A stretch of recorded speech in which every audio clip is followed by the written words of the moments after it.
pareil dans tous les pays francophones. Et c'est pour cela que je tire un chapeau à la junte militaire, ok,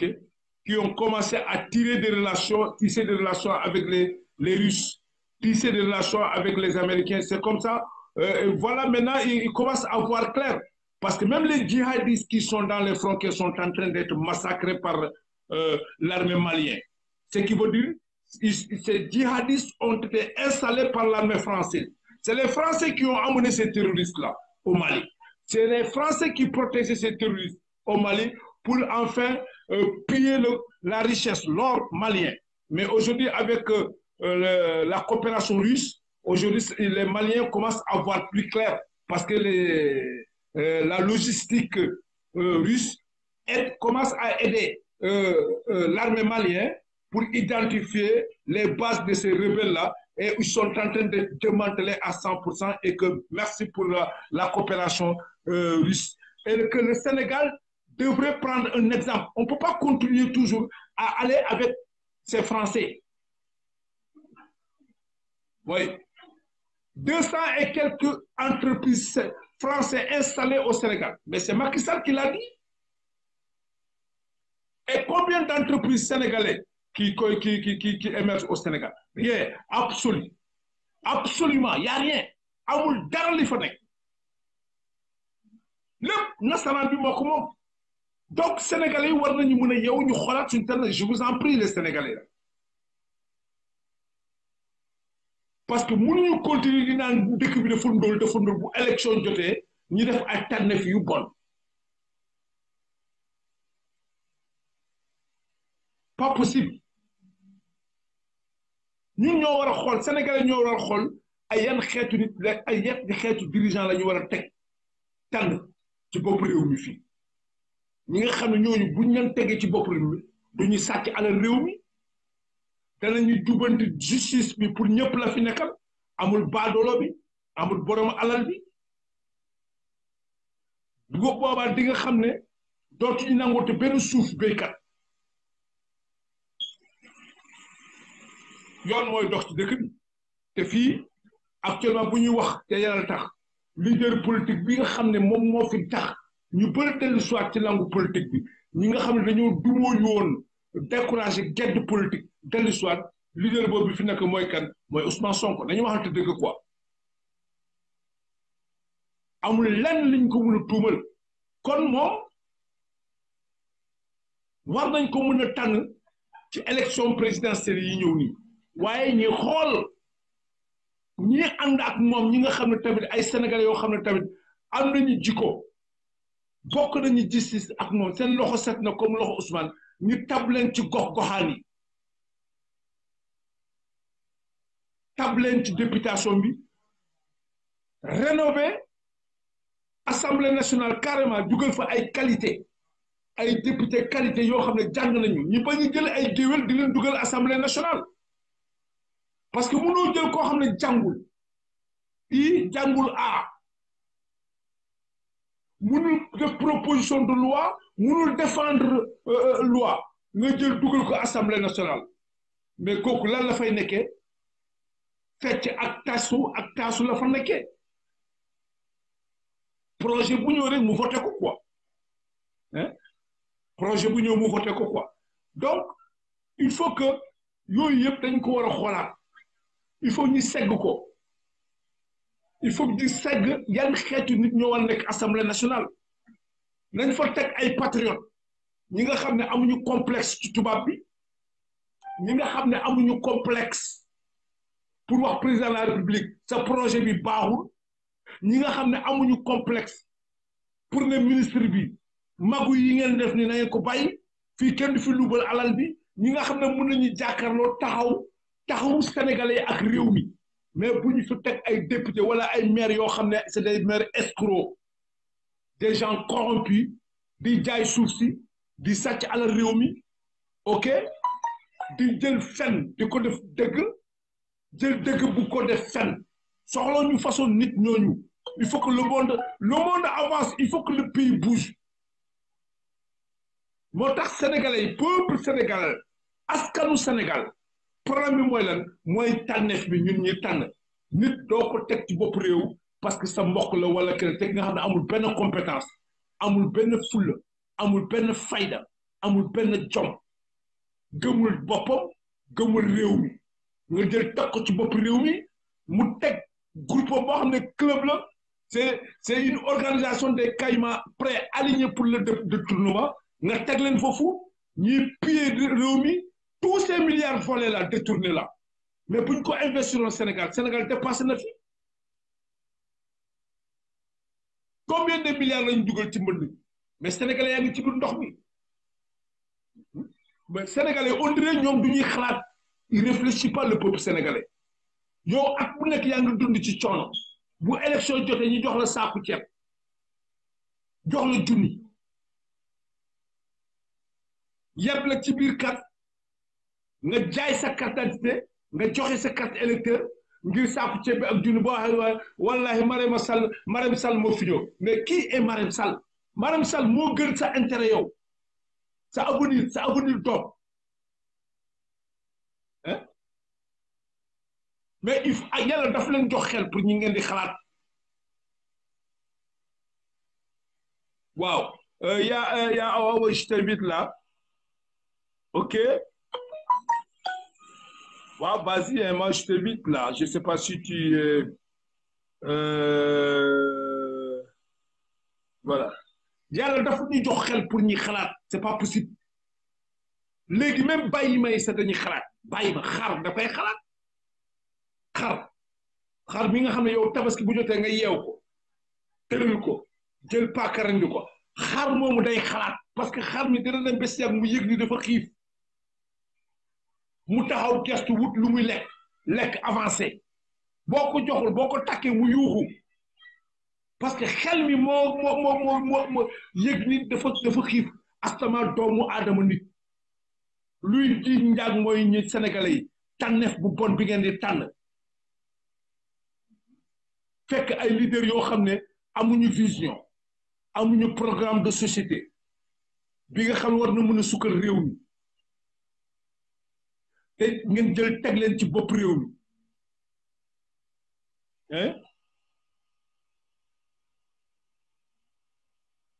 ngeen jël teg leen ci bopp réew mi mais façon nit ñooñu nag ngeen bëgg a Sénégal jëm kanam depuis 1960 même pratique même système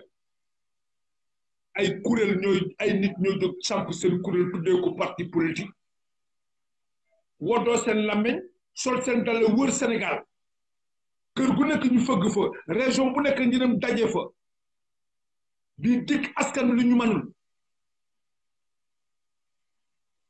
li nga xam ne bu ñu nekk ci biir ba jekku rek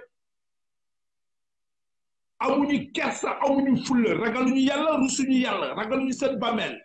ñu changé jikko changé communication ànd benn xeetu politique boo xam ne bu ànd ak arrogance ànd xeetu politique boo xam ne bu ànd ak ñàkk a teggin ñàkk a yar amuñu benn respect ci peuple bi nga xam ne dañoo langaamu population bi suba balaa ñi leen teg fii suba ngoon guddi bëccëg ñu ngi ñuy fàtt di ñu sonal ñu fal leen ba pare toog moo tax il faut que ñu changer ñu xoolaat constitution Sénégal parce que pouvoir bi ñu jox président de la République dafa ëpp dafa jéggi dayoo c'est trop kooku c'est de l'esclavage c'est de la dictature man je suis contre ce pouvoir là président bi bu fi toogee day def lu ko neex bu wàccee kenn du ko topp non loolu mënatul am biir Sénégal xeetu caisse noire dañ ko war a supprimer sàcc la c'est du vol caisse noire yéen a ngi teg ay caisse noire te askan bi ñu ngi sonn askan ba ngi ci mën nañ ndaw yi jànguñu gars yi ngi feebar rien ne marche dans ce pays tey même waa APR ñoom seen bopp sax xam nañu réew mi doxul dañoo lajj dañoo échoué mais ngeen am courage takk seen fit taxaw jàkkaarloog seen waay bi ngeen teg ci bopp ne ko mais réew mi doxul xool leen Matam tali bi gars yi defar pont bi yëpp a dagg pët donc si ngeen xeetu moo tax si nga wax ma ban façon nit moo nekk ci bopp réew mi moo wax la ban xeetu politique nga am xam nga si vous êtes des accidentés de l'histoire politique du Sénégal et que vous êtes venus vous avez ngeen accès arbitrairement ci pouvoir bi mais tout sera arbitraire tout sera arbitraire boo tax lépp tout mu ngi tënku ci façon tànn bi ñuy tànn ay nit léegi sénégalais li ñu war a xam mooy lan ak lan la ñu war a changer d'abord politicien bu ñëw taxaw ne dama soxla réew mi na bu amee programme na ñëw mu teg programme o journaliste yi teg Sénégal yëpp dajee moom rek mun a kondom borom xam-xam yi économiste yi juriste yi ñëpp toog journaliste yëpp toog ñu posé ko question mu toj programme am sénégalais yi déglu ko quoi da pare mu tas programme am jox ko sénégalais yi dafa yomb quoi ay xeetu nit jógee fële rek ñëw teg seen benn kuréel ñëw woy te man bala ma joxe réew mi nii laay def nii laay soppi te bés bu ñu demee ba jot ci la ñuy wax yëpp fen la duñ ci exécuté dara depuis 60 bi léegi moo am yow li nga doon xeex bi nga nekk ci opposition bi nga ñëwee ci foofu da nga ko validé da nga ko fa bàyyi kon loolu moo lay wan ni sénégalais politiciens yi ñuy fal yëpp jubuñu non jubuñu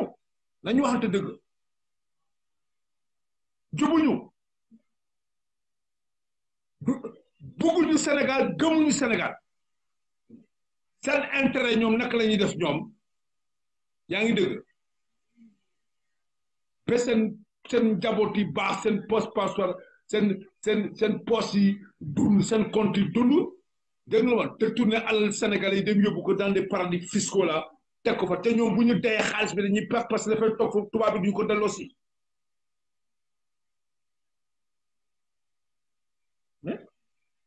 la jeunesse est là lâchée en rade abandonnée à elle-même ana jeunesse affaire bi doon yuuxu jëlee leen ngeen yuuxu yan ñi ngeen di yuuxul di politique yéen a ngi ci coono yéen a ngi dëkk ci biir ndox bi amu leen xëy liggéeyu leen xëyu leen goru leen yettu leen ñoom seen famille seen doom yi ñu ngi Europe ak xaalis réew mi yor ay passeport diplomatique di fa dawla ay oto yi jar ay milliards dëkk ci ay villa yi tàng jër di doxaan ci tubaab yi bés bu nekk ngeen gis ko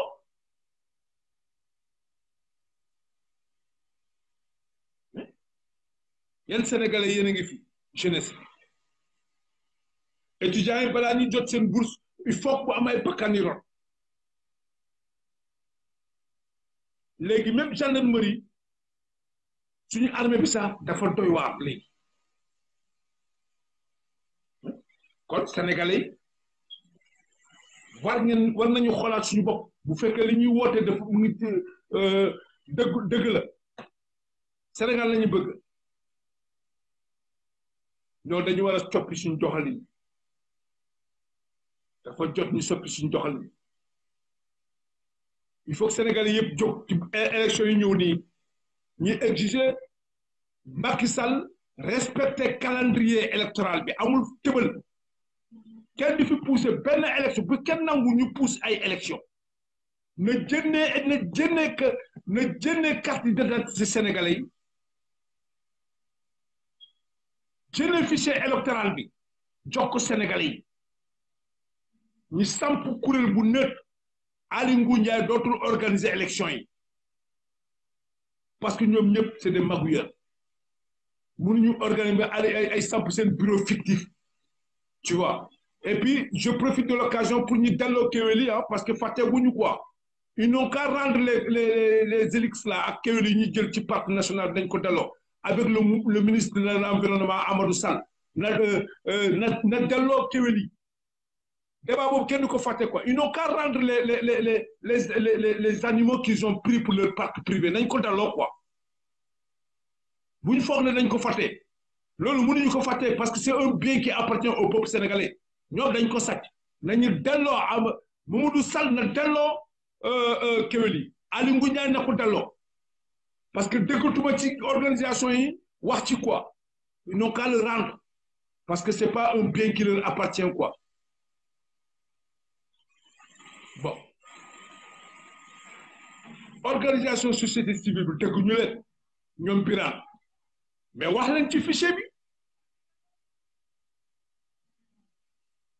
wax leen ci fichier bi wax leen ci calendrier électoral bi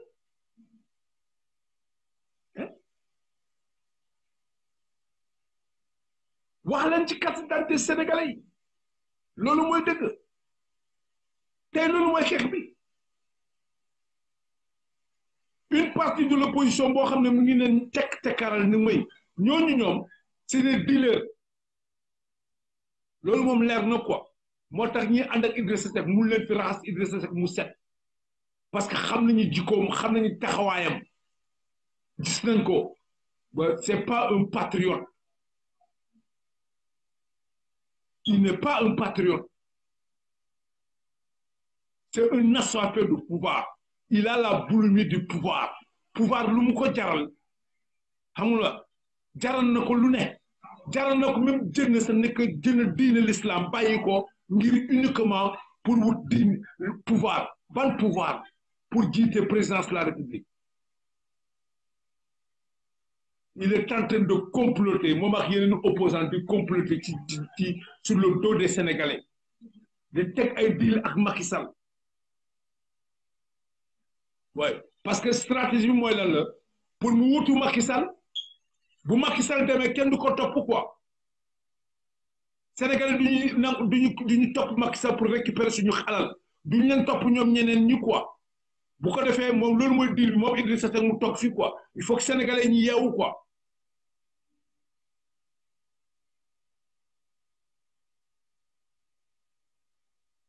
il est temps que le peuple se réveille il ne faut pas qu'on accepte des dealers des opposants dealers ça nous mènera à rien il y a tellement de galères le désespoir s'amplifie au Sénégal la misère s'amplifie au Sénégal la pauvreté s'amplifie au Sénégal quand tu es malade tu ne peux pas te soigner les hôpitaux sont malades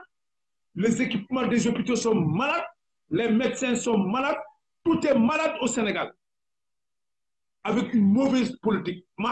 Si on a des dirigeants qui ne sont pas compétents, qui sont en perte de vitesse, ils n'ont pas de vision, ils n'ont pas de projet de société capable de booster le Sénégal. Ça sera toujours comme ça. Et puis depuis 1960, c'est comme ça. Nous n'avons que des dirigeants qui tirent les bottes de l'Occident. Ils sont là pour la France. Hein? Mais c'est une honte. Et vous voulez aussi que le peuple, que le Sénégal se développe. Comment est-ce qu'on va se développer avec ces genres de dirigeants qui sont là, hein? Qui n'ont aucune crédibilité? Pour la...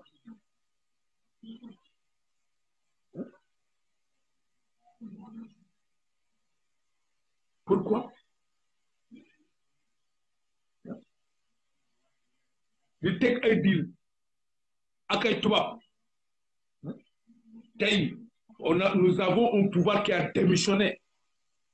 qui a abandonné son pays, son peuple, face au Covid-19.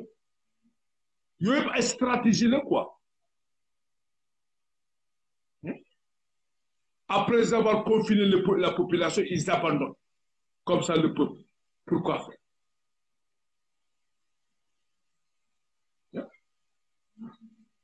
Non, il faut qu'on se dise la vérité.